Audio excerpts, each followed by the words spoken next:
Well, the federal government has been urged to step up its implementation strategies on child malnutrition in the country. Part of this requires the government to set aside a percentage of its budgetary allocation to reduce the increasing rate of child malnutrition.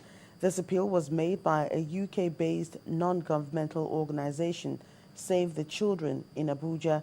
They noted that the effects of malnutrition range from physical to mental challenges in children.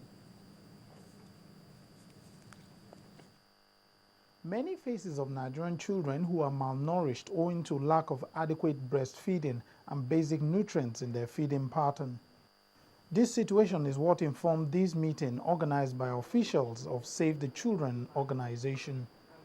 According to them, a huge percent of Nigerian children are malnourished and require the assistance of government at all levels to reduce the trend.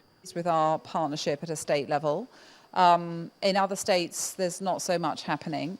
At a federal level, the government of Nigeria has made many commitments, has signed up to be a member, for example, of the Scaling Up Nutrition Global Initiative, although that is yet to launch. So we are asking the government to please go ahead and launch that and follow through on that initiative. As I say, the health bill, I mean, that is a fantastic initiative, but it's not yet been passed. So the government is moving in the right direction, but needs now to deliver on some of those promises and pledges made. The growing emphasis on child nutrition has somewhat turned nutrition into a developmental issue, and experts warn that no normal child can grow into a healthy, strong and intelligent adult without dietary foods. The situation is terrible. You go into the communities, you see children that are acutely malnourished with hardly any flesh on their bones and only skin. And we call that baggy pants. When you look at their back parts, you see that there's no flesh. That is what we call acute malnutrition.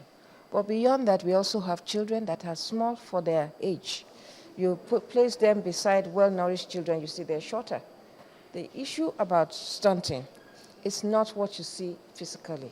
It is what has not been able to develop in their brains. While the involvement of community and religious leaders is considered key to changing the traditional beliefs that come with dietary provision for children in many African countries, experts at Save the Children call for a total turnaround in the implementation of child-related policies. Yeah, the issues of malnutrition in Nigeria is quite huge, and it's a biggest challenge, through times, we have seen that malnutrition, both acute and chronic malnutrition, have increased through time, and only stunting has shown a very marginal improvement.